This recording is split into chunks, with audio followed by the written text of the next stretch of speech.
Graça e paz.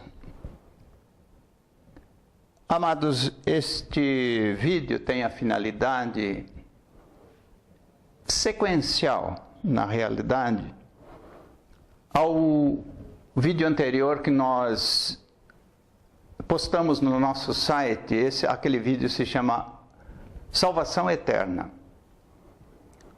E na Salvação Eterna, nós estudamos a possibilidade do nascido de novo ser cortado, como o próprio Senhor Jesus diz. Nós temos, aliás, esse vídeo, ele é espinhoso, porque nós vamos tratar de um assunto extremamente delicado no meio cristão. O cristão e o suicídio. E nós temos observado que nas denominações que aceitam que uma vez salvo, salvo para sempre, e que não importa praticamente o que a pessoa faça, jamais serão cortadas, essas ovelhas jamais serão cortadas. João 10:28, o Senhor Jesus fala: eu lhes dou a vida eterna e jamais perecerão, e ninguém poderá arrebatá-las de minha mão. Mas nós temos, como nós dissemos lá, nós temos que avançar 5 capítulos, onde o Senhor Jesus, no capítulo 15, falando sobre a videira verdadeira, ele diz: todo ramo que em mim produzir fruto, meu Pai limpa para que produza mais, e aquele ramo que não produzir fruto, ele será cortado. Ora, o que quer dizer ser cortado? Para estar, vamos analisar, para ter sido enxertado em Cristo, para estar em Cristo, tem que se tornar filho. Em Adão todos somos criaturas. No Evangelho de João 1,12 diz: mas a todos quantos o aceitaram, deu-lhes o poder de serem feitos filhos de Deus, a saber, os que creem no seu nome. Esta é a circunstância cabal para o homem entrar em Cristo, ser enxertado em Cristo.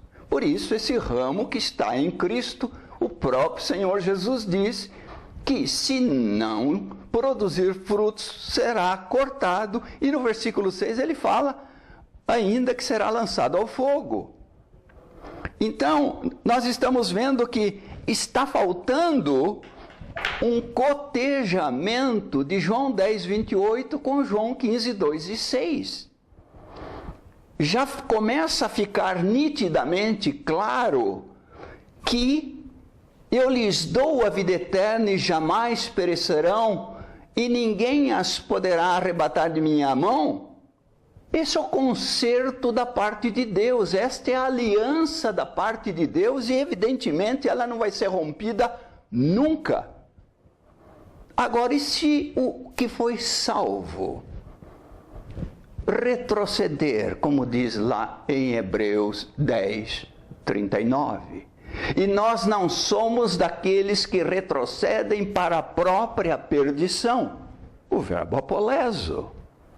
Em Romanos 11, 22, ali no capítulo 11, Paulo fala que os gentios, que os judeus foram cortados por causa da incredulidade, e os gentios foram enxertados na boa oliveira, e que se eles também se não permanecerem em Cristo, isto é, se retrocederem, eles serão cortados. São textos claríssimos que nós temos. Há que haver um equilíbrio nessa exegese, nessa hermenêutica. 10, 28, ninguém pode, é verdade. Esse é um concerto, uma aliança da parte de Deus, não pode ser rompida. Da parte do homem pode, se ele retroceder. O crente carnal. E Paulo fala sobre o crente carnal aos coríntios. Leite vos dei a beber. Daí então a nossa preocupação com esse ensino.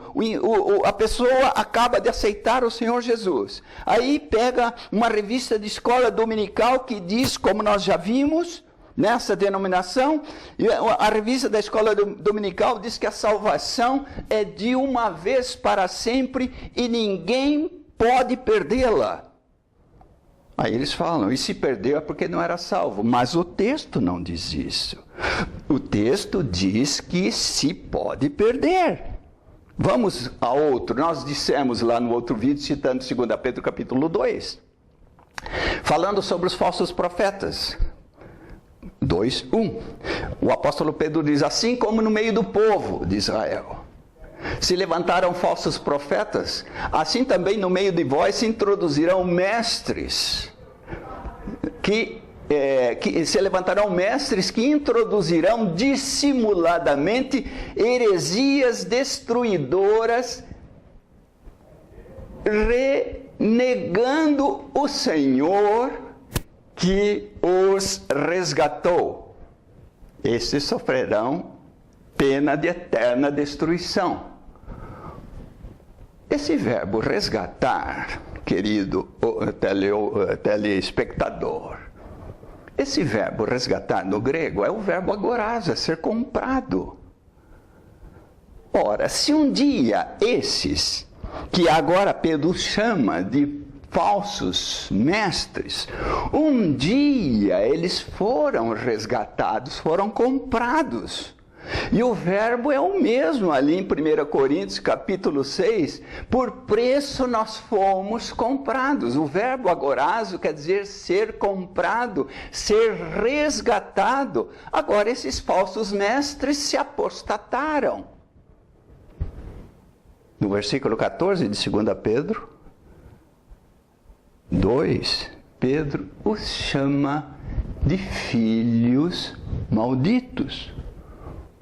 Olha, então nós temos quem está em Adão, criatura, quem está em Cristo, filho, quem é cortado, filho maldito.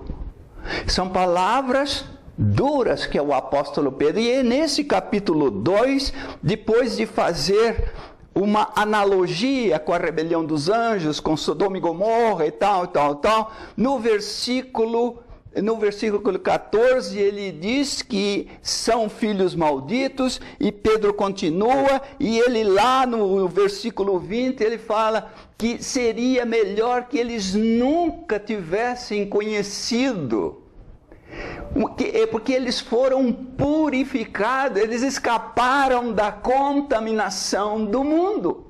Ora, para se escapar da contaminação do mundo, há que se passar pela cruz, e o sangue de Jesus Cristo, o seu Filho, diz João, nos purifica de todo pecado. Esses falsos mestres um dia nasceram de novo e agora estão se apostatando. E no versículo 3 ele fala, e que esses, movidos por avareza, farão comércio de vós, e para estes o juízo lavrado não tarda.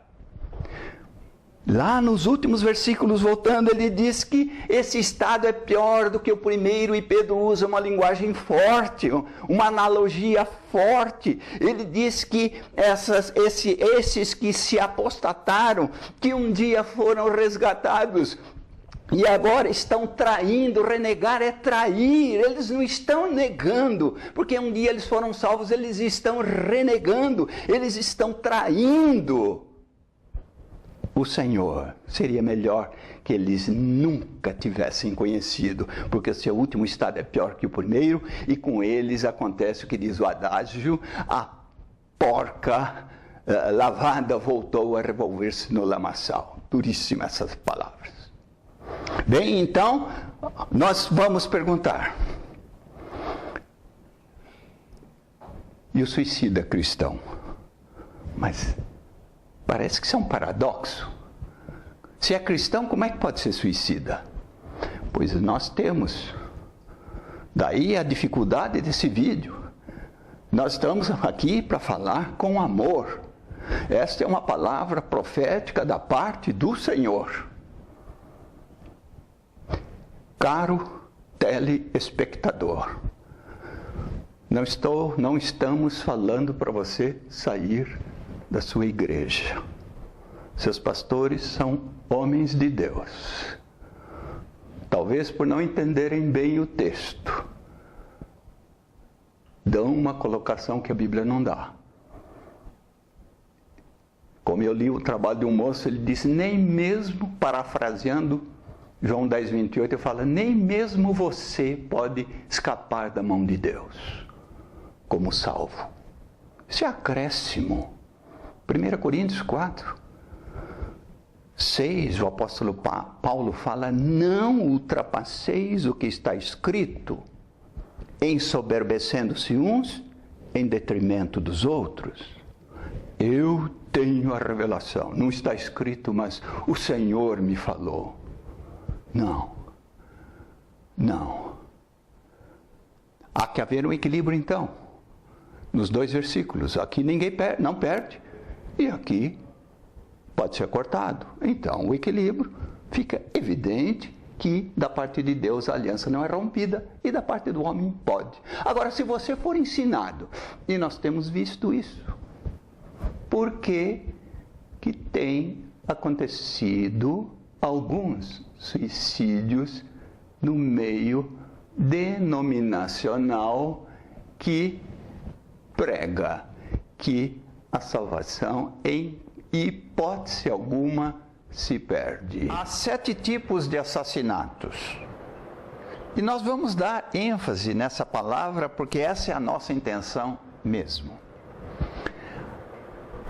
Assassinato, o aborto, assassinato intrauterino. Infanticídio, assassinato da criança. Parricídio, assassinato do pai. Matricídio, assassinato da mãe. Fratricida, Caim e Abel, assassinato do irmão. Homicida, assassinato do semelhante. E suicida, assassinato de si mesmo. E lá em Apocalipse capítulo 21 diz que os homens, e 1 Coríntios 6,10 também, Paulo fala que o homicida não entra no reino, que os homicidas não entram no reino de Deus. E nós sabemos efetivamente de casos em que houve suicídio nesse meio. E os pastores têm dúvida, e depois é extremamente difícil falar para a família que não há. Eles também creem que o suicida pode ser salvo. Eles precisam rever, porque eles estão induzindo: vamos pegar um indivíduo que acaba de aceitar o Senhor. Passa algum tempo, cresce um pouquinho, toma um leitinho, está crescendo, e alguns acontecimentos desfavoráveis na sua vida o levam a entrar em um estado depressivo profundo. E foi-lhe garantida que jamais se perde a salvação. o que esse moço vai, o que esse cristão poderá fazer? E nós temos no nosso grupo uma irmã que cria nisso daí. Foi-lhe ensinado que não se perde a salvação em hipótese alguma, e ela estava passando por uma situação extremamente difícil, num estado depressivo, e ela chegou a aventar a possibilidade, a hipótese de dar cabo à vida. É difícil para esses pastores até consolarem a família. Se ele não crer, vai mentir. Se ele crer, está fora da palavra. O método a maneira mais sublime, mais clara, ou mais correta, ou ortodoxa, seria: não. De fato, da parte de Deus, o concerto não pode ser rompido. E da parte do homem, pelo fato de não permanecer, pode ser cortado. O que é o penhor da nossa salvação? Efésios 1,14. 2 Coríntios 1,22. O Espírito Santo é o penhor, é a garantia da nossa salvação. Agora, um viver de quem nasceu de novo, porque não cresceu, porque não foi pregada uma mensagem de coração quebrantado, compungido, cheio de gratidão pela obra redentora do Calvário. O que está faltando no nosso meio é levar a mensagem da centralidade da cruz e o amor de Deus mostrado em Jesus Cristo na cruz do Calvário, para que aquele que se salva, que é salvo, que aceita o Senhor Jesus, o passe a amar de coração profundamente. Esse não entra em depressão, ou se entrar ele não fica, porque ele tem para quem olhar, para quem adorar, para quem exaltar. Ele tira os olhos de si mesmo. Um dia nós vamos fazer alguma coisa, falar alguma coisa sobre a depressão. Por que no meio evangélico nós temos tantos depressivos? Porque o amor pelo Senhor não existe, ou é mínimo. A pessoa quase que age como se Deus tivesse mais obrigação de matar Jesus para que eu fosse salvo. Aí é um evangelho antropocêntrico. O Deus provedor cuidando de mim. Não, nós temos que nos quebrantar, nós temos que adorar esse Senhor. E esse estado depressivo jamais vai levar alguém ao suicídio, e não haverá estado depressivo. Agora, estamos hipoteticamente falando daquele que aceitou Jesus. Cresceu um pouquinho, ou não foi adequadamente alimentado com a sã doutrina. Essa é a incumbência dos pastores. A sã doutrina, levar este irmão à perfeita adoração, à gratidão pela obra redentora do Calvário. Não, tem um viver carnal, crente tipo pedregal, parábola do semeador. Aceitou, a semente caiu, a semente é a palavra, e a palavra é o Senhor Jesus. A semente caiu em terra, aceita de bom grado, mas vem as provações, as pedras, o pedregal, e eu pensava que o evangelho fosse, e se vai. Esse é o segundo tipo. O primeiro é a beira de caminho, Satanás já tira de estalo. O segundo é o pedregal. O terceiro é o tipo de terra que é o que nós vemos hoje na igreja. São crentes que querem a salvação, aceitaram o Senhor Jesus, mas não querem abrir mão das riquezas. Esse evangelho da prosperidade está graçando no meio, levando a uma adoração de Mamon. O apego às riquezas e aos prazeres da carne, os prazeres do mundo. Não dá. O crente, então, esse crente carnal, e o último tipo é aquela terra que produziu 30 por 1, 60 por 1, 100 por 1. Esse é aquele que ama o Senhor verdadeiramente. Ele ama porque o Senhor o amou primeiro. Então esse crente hipotético que nós estamos imaginando, ele não vai ser salvo como querem alguns ironicamente, falando que você é salvo de manhã, à tarde você perdeu a salvação, à noite você ganha. Isso não existe. Escarnecendo dos que creem que a salvação sim pode ser rompida. Não é assim. O apagar do Espírito, ele é lento e progressivo. É um entristecimento pela vida de pecado sem confissão, sem arrependimento. Efésios 4:30. Não entristeçais o Espírito Santo de Deus, no qual fostes selados para o dia da redenção. E o processo de entristecimento continua até que se chega em 1 Tessalonicenses 5:17. Não extingais o Espírito. O Espírito extinto. Ainda assim há um compasso de espera do Senhor do lado de fora. As palavras ditas à igreja de Laodiceia: eis que estou à porta e bato. Se alguém ouvir a minha voz e abrir a porta, eu entrarei com ele, cearei e ele comigo. Olha, o Senhor, para um anjo, para um pastor da igreja, o Senhor falou que ele tinha colocado Jesus, o tinha colocado lá de fora, e aí Jesus está batendo. Existe um compasso de espera do Senhor, anelando que haja arrependimento nesse coração.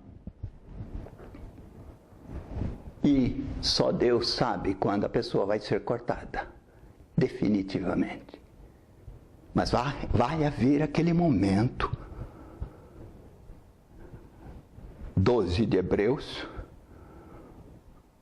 17, falando sobre o caso de Esaú.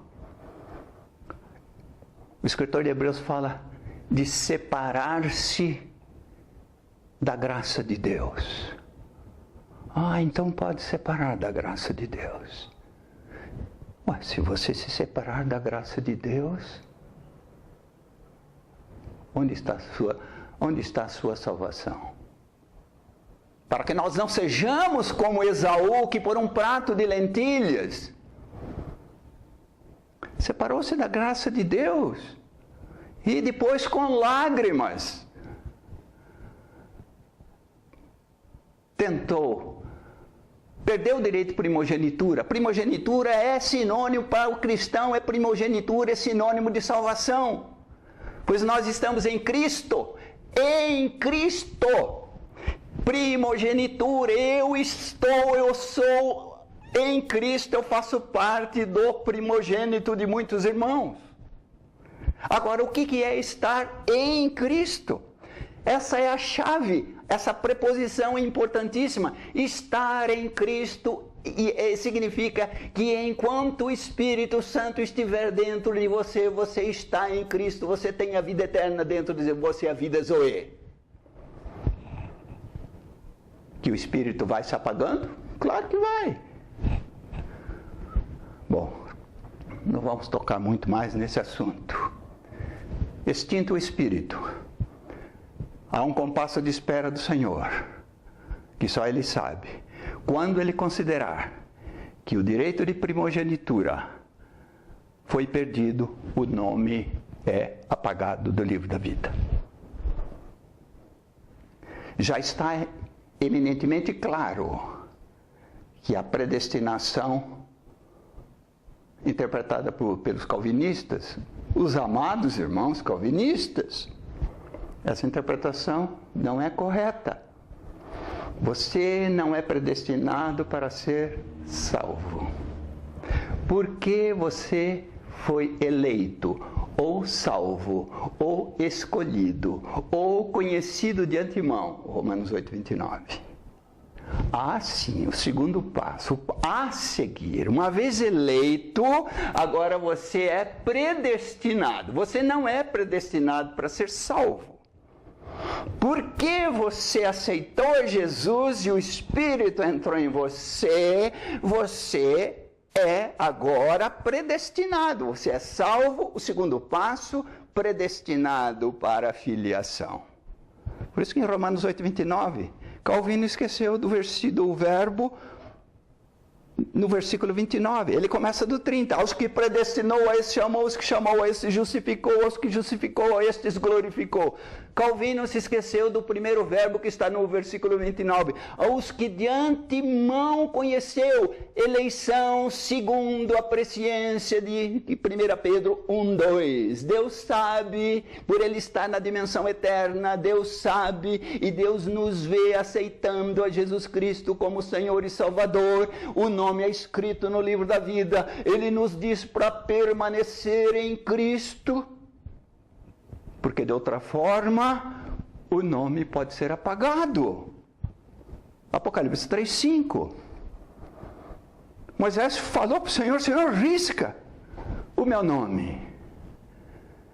E o Senhor disse para ele: aquele que pecar eu risco. Isso é viver em pecado.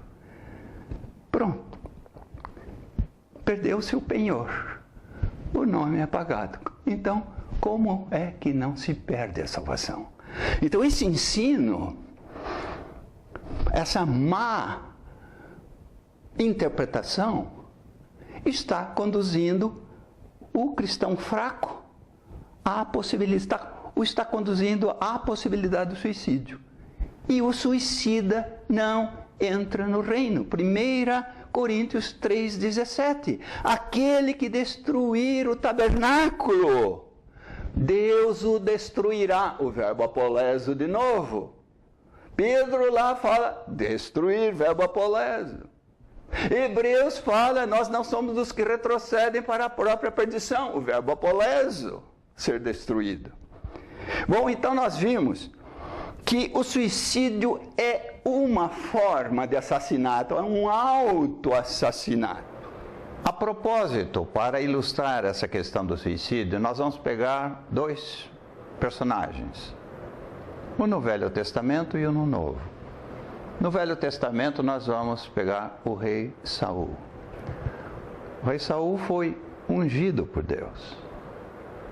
Deus usou Samuel para ungí-lo rei de Israel. O óleo da unção. Diz o texto que depois que ele foi ungido, ele se tornou outra pessoa. Uma figura do novo nascimento. Além disso, ele profetizou da parte de Deus. Então ele foi ungido. Mesmo depois de rejeitado, por não matar Agag, preservar os rebanhos e tal, mesmo depois de rejeitado, quando ele esteve no meio dos profetas, ele ainda profetizou da parte de Deus. Mas rejeitado, sim, os dons de Deus são irrevogáveis. E por que nós estamos mencionando o suicídio de Saul? Vamos então ler 1 Crônicas, capítulo 10, versículos 13 e 14. Assim, morreu Saul por causa da sua transgressão cometida contra o Senhor, por causa da palavra do Senhor, que ele não guardara, e também porque interrogara e consultara uma necromante. Versículo 14. Ele consultara uma necromante, agora no 14. E não ao Senhor, que por isso o matou e transferiu o reino a Davi, filho de Jessé. É imensamente claro, fica imensamente claro que Deus jamais mata aquele que está nele. E nós temos aqui então que Saul, o suicídio dele pela rejeição, foi usado por Deus para Deus o matou, o suicida, pelos dois motivos. Não ouvira a palavra do Senhor e também consultara uma necromante, que era abominação ao Senhor. Pecado de abominação passível de morte no Velho Testamento, lá em Levítico. Agora, vamos analisar a figura de Judas. Jesus o chama de filho da perdição.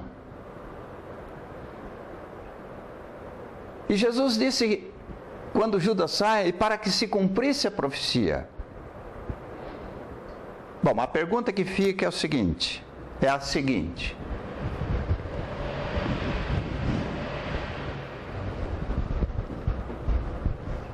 Deus escolheu. Teria Deus escolhido a Judas para ser o filho da perdição, para trair a Jesus? Esse não é o caráter de Deus. O que teria acontecido? Vamos supor, então o que é profecia? Hoje até a própria física quântico-relativista, que eles estão com dificuldades em fazer a unificação das duas teorias, mas essa própria parte da física aventa a possibilidade de se viajar no futuro, no tempo, ou antever eventos. E é o que acontece com a profecia. O relato antecipado do evento. Então, no caso, vamos imaginar a seguinte situação. Vamos, para efeito de raciocínio sobre essa interpretação, porque a profecia é um relato antecipado do evento. Vamos então raciocinar o seguinte.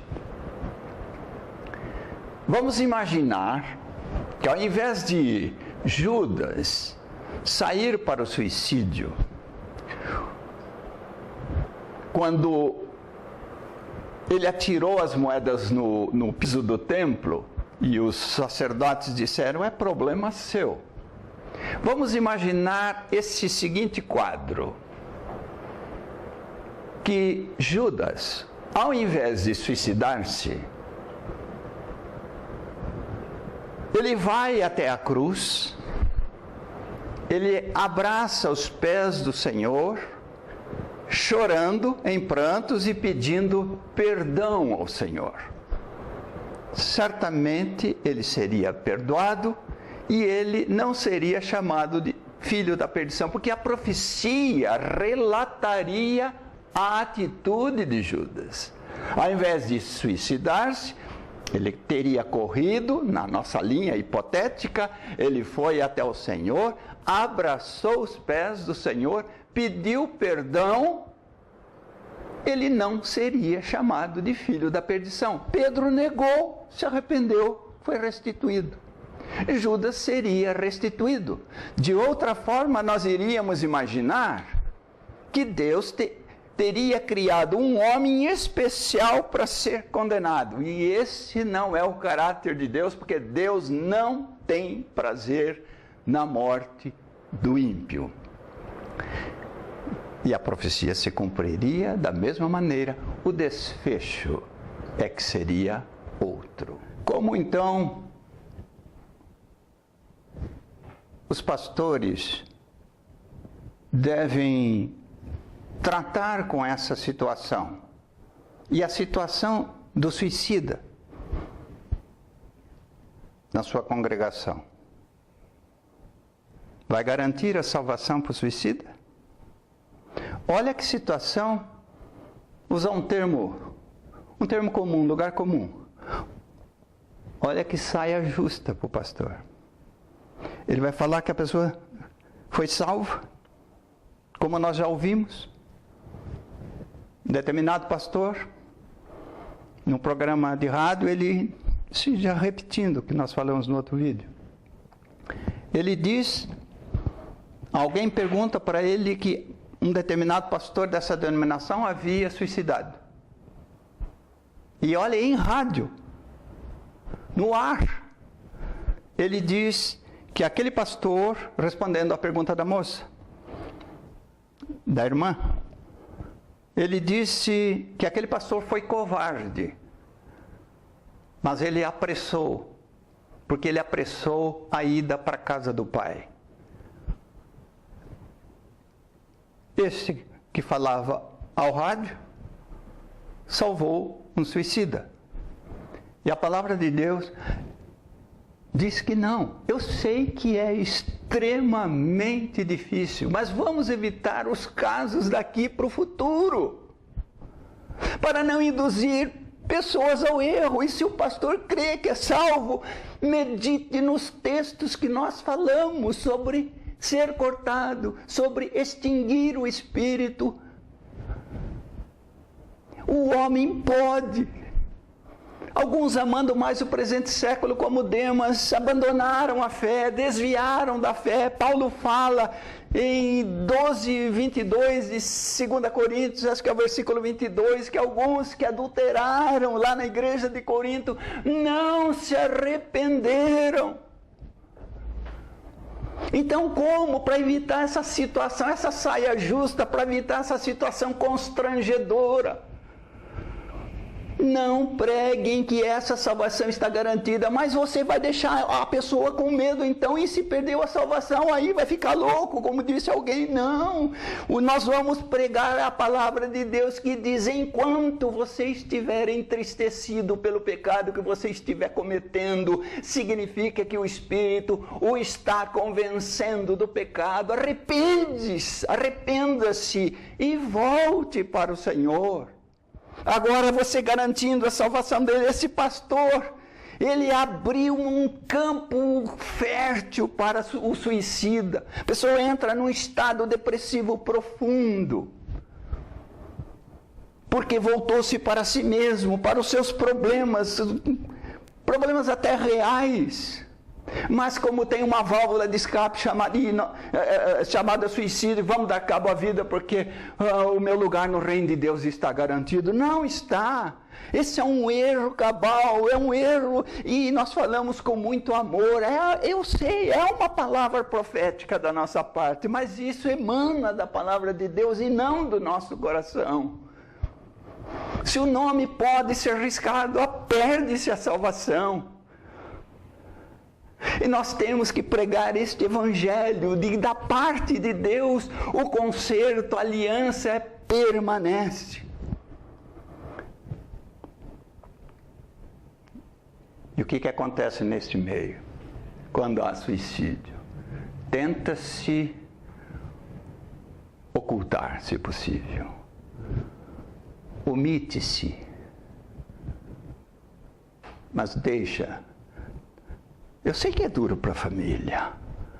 Vamos contar o caso que nós vimos numa entrevista no programa da CNN do Piers Morgan. Entrevistando, isso já é de domínio público, entrevistando o pastor Rick Warren nos Estados Unidos, pastor lá em Saddleback.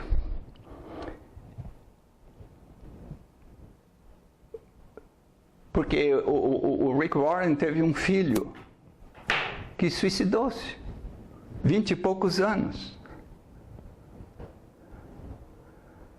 E nós fomos às lágrimas, vendo as lágrimas daquele pai.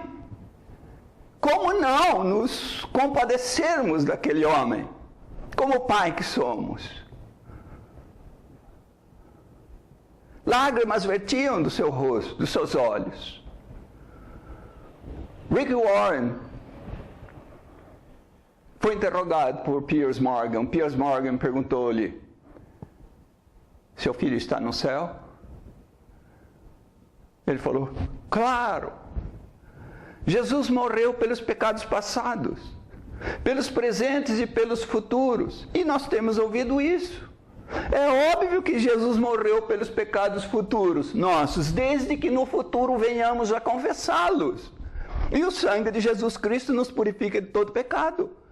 Mas esta distorção está dizendo que o sangue já purifica de todo o pecado e está sendo um convite para pecados, para a prática do pecado. E isso entristece o Espírito Santo de Deus. Isso mancha, macula santidade de Deus. Deus ama o pecador. Deus é amor. Ele amou de tal maneira que deu seu Filho unigênito para que todo aquele que nele crê não pereça, mas tenha vida eterna. E esse evangelho, Deus quer salvar todos os homens. Deus não quer salvar os predestinados. 1 Timóteo 2,4. É claríssimo, ou são claríssimos os textos, quando Jesus fala: quem tem sede, venha a mim e beba.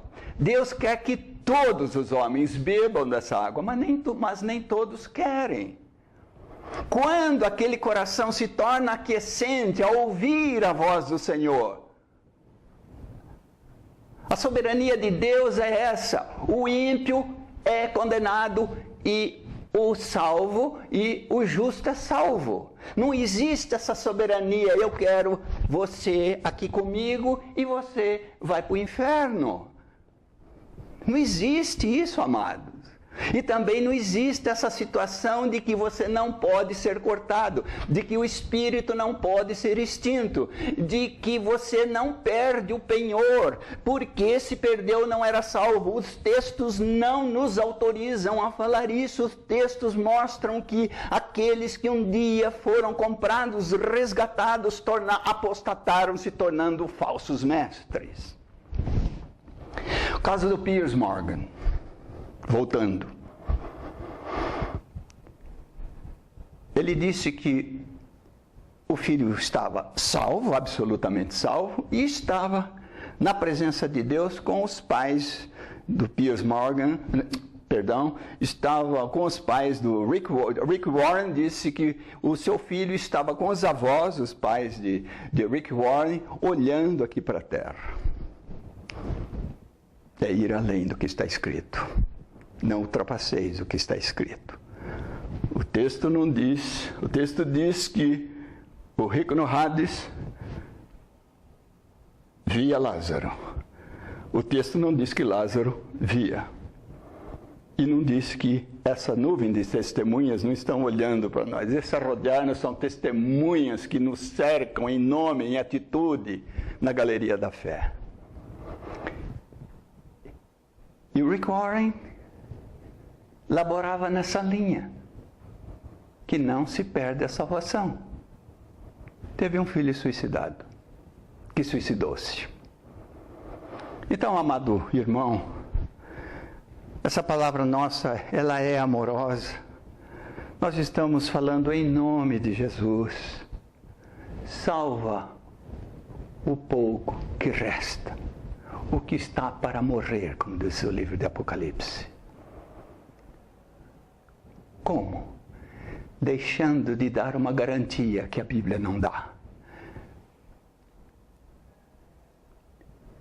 Nós aceitamos, eu pessoalmente, creio que pode se perder a salvação, sim. Mas eu tenho certeza absoluta da minha salvação, porque eu estou em Cristo. Paulo, em Filipenses 3,12, ele fala de ser achado em Cristo. Romanos 8,1, Paulo fala: portanto, nenhuma condenação há para os que estão em Cristo Jesus. Enquanto o Espírito, reiterando várias vezes, enquanto o Espírito estiver dentro de nós, ou dentro de mim, eu estou salvo, porque eu tenho a vida Zoe, que é o próprio Espírito de Deus em mim. Como sair dessa situação? É difícil consolar a família cujo filho ou filha. E nós já sabemos ao longo desses 10 anos ou 12 anos, nestas denominações, nós sabemos mais de 8 suicídios, de 6 ou 8 suicídios. Não garantam uma coisa que a Bíblia não garante. A Bíblia diz que Deus quer o arrependimento. Nós dissemos que Deus é amor, Deus é justo e Deus é santo. Esse universalismo que está graçando no meio da igreja, que Jesus morreu para salvar todos os homens. Ele foca, ou focaliza. Deus é amor. O Deus justo? Não. Lá em Ezequiel o Senhor diz que Deus não tem o culpado por inocente. Lá em 33, não me lembro o versículo, em Ezequiel 33, ele fala que o Senhor não lembrará o justo confiando na sua justiça quando pecar. Ele não será, ele vai morrer. Deus é justo. E aquele que acha que pode viver em pecado, porque também esse ensino é um convite a uma vida pecaminosa. Estou salvo. Não há problema. Como eu soube recentemente, a moça de uma denominação e o moço de uma outra denominação que defende isso, se conheceram, pegou o carro e ia entrar para um motel, e entrar no motel. A moça falou, mas o que é isso? Você não é cristão, evangélico? Sou. Mas o que tem? Ela falou, tem que, isso não é normal. Então, Paulo fala ali, onde abundou o pecado, o último versículo do capítulo 5 de Romanos, onde abundou o pecado, superabundou a graça. Versículo 6, que diremos então? Vamos pecar bastante para que tenhamos bastante graça? Ora, este é um outro evangelho. Essa anuência ao pecado, macula a santidade de Deus.